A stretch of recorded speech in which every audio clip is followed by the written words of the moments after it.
And I'm Beth.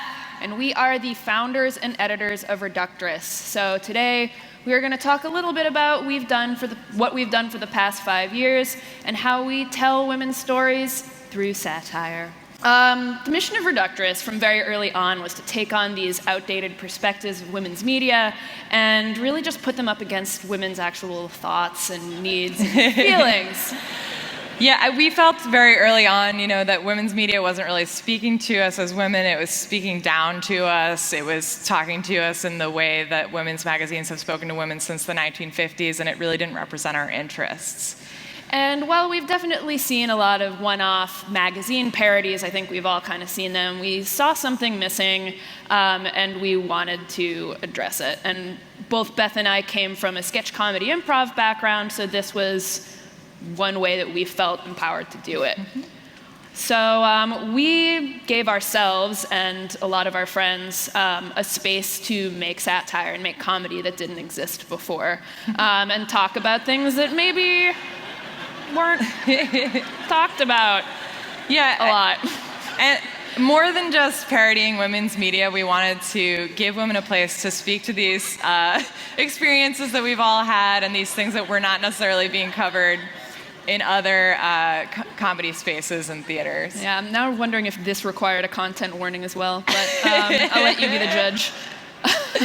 So as we were building Reductress, and this applied to many years before that, but there was obviously a lack of women-focused content, and we're going to use women-focused very broadly here. Just we weren't seeing content that reflected our lives and experiences, and there definitely wasn't enough of it being expressed through humor or satire. We have The Onion or Colbert Report or The Daily Show, all of those things were definitely reaching us 5 or 10 years ago, but it definitely wasn't our specific experience. As we launched Reductress and kind of grew and learned about what the heck we were actually doing, the more we really realized what wasn't being talked about, because our contributors were pitching things that even we didn't realize were issues.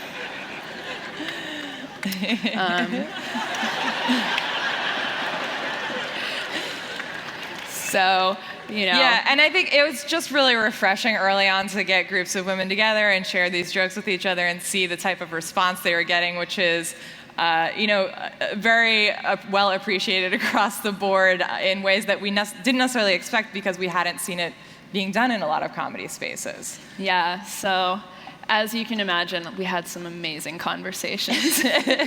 But more than anything, we really realized we had an opportunity to identify social issues through satire and just things that were not being named in the world.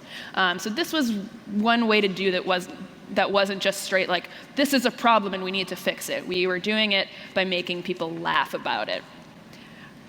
So our writers spoke to a lot of the nuances of dating. Can't relate. Sorry. Yeah. No idea what this is about. A lot of our realities. We were able to just speak to a lot of the realities of being millennial women in the dating space, on the apps, all of those things. Yeah, and women's health.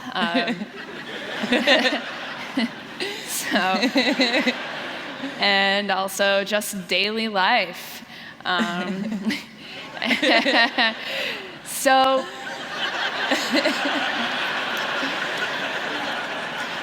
yeah, there's a lot of parts of our life that maybe we just take for granted that are sometimes worth pointing out, and they may not be the most serious political issue, but they're definitely there. Yeah. And again, in the sketch comedy world that we had been working in, we would often be one of 1 or 2 women in the room, and sort of if you shout out ideas like this, they don't necessarily get the type of response we're having right now in the room. So it was really refreshing to see the response that the site got, and the more people responded, the more that we realized how many of these things were actually very broad shared experiences. And we just hadn't had a platform to do that. Yeah, so that was pretty exciting. So we also realized, and the bigger that our contributor base grew, that there was so much that we weren't,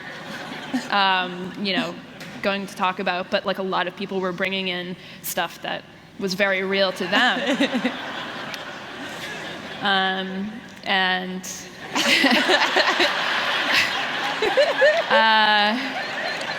and I should say with that last one, we definitely had an interesting exchange with Wild Fang back and forth on Twitter.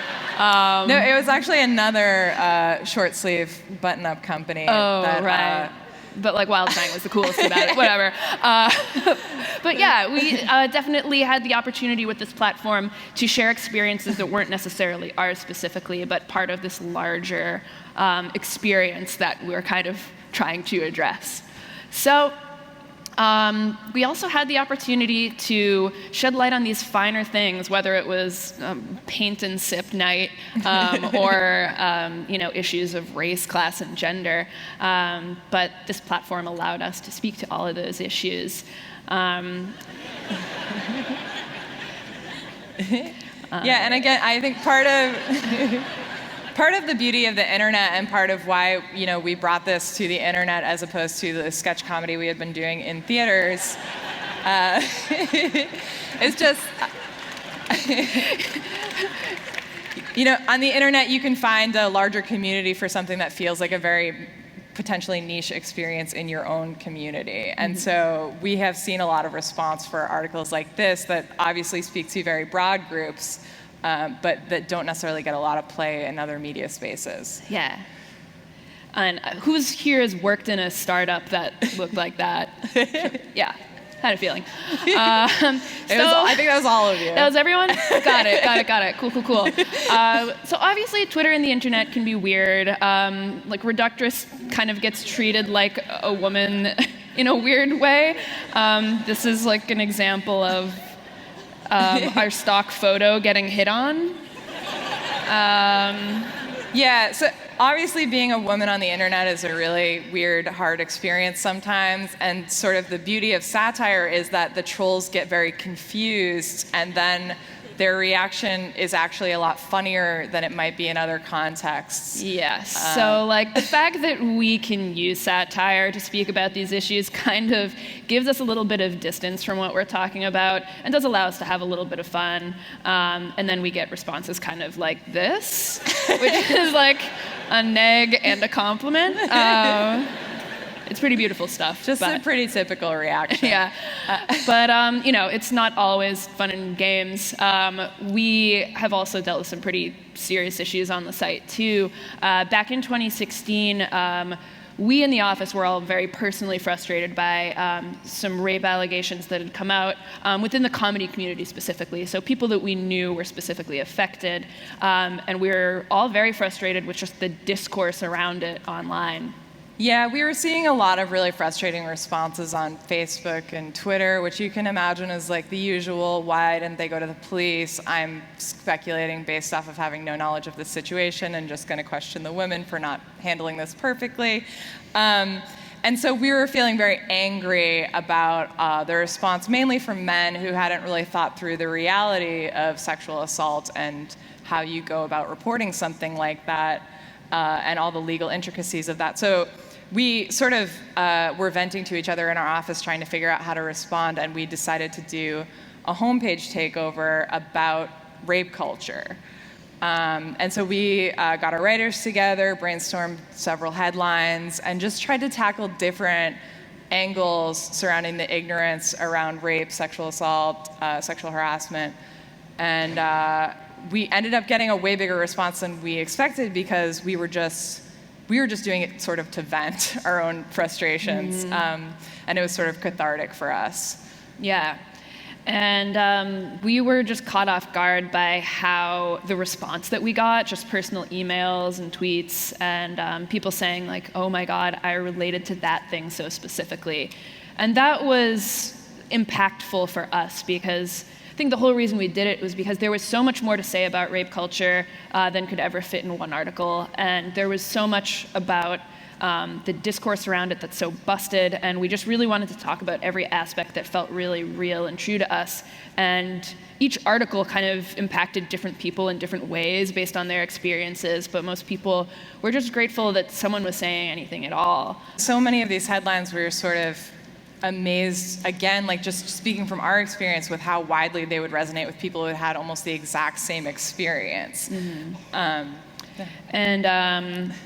Also in the middle of all of this, actually one of our staff, Jasmine, got sued by someone who was accused of raping multiple women for calling him a rapist on Facebook.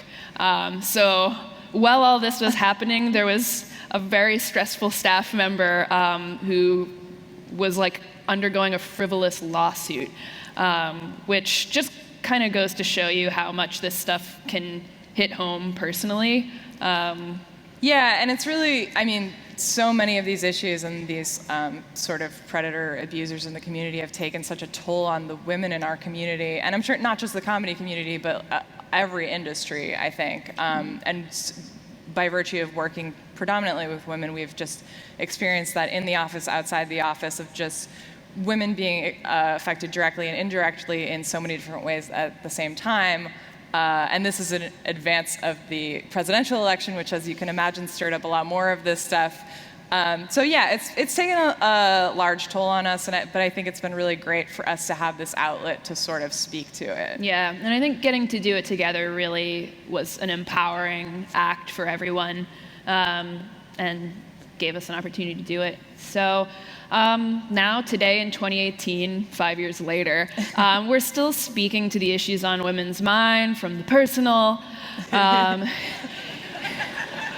to the political, and everything else that happens on the internet and in real life. So what we're still trying to do every day, whether it's in the news or something that's happening to us, we're looking for those issues or those little moments that we take for granted in our own life. And that applies to all comedy, not just what we do, but we're constantly asking ourselves, what isn't being said that can be said by way of Reductress? And here's a few examples. A lot of what we do is talking about the way the media talks about women. And sometimes when we can't even, find a take we all agree on like a news story, like looking at how the media covers the news story is always so much more interesting and really ripe for satire. But also, of course, now that we live in a world where feminism has been commercialized in so many ways, we've had a bit of fun with highlighting how feminism or consumerist feminism can sometimes miss the point. And also, just like daily life. Yeah, I mean, a lot of what we're trying to do, in our goal is to be intersectional feminists, is to sort of like poke at the well-intentioned ignorance of liberal white people, which I think we're all pretty familiar with, and sort of, it's very easy to make fun of Trump, and I think a lot of other comedy outlets are doing that, and, it's sort of like shooting fish in a barrel or something, but we really are trying to sort of point fingers at ourselves and cause our readers to question their day-to-day thoughts and behaviors. Yeah, but also laugh, because you can laugh and hold yourself accountable at the same time.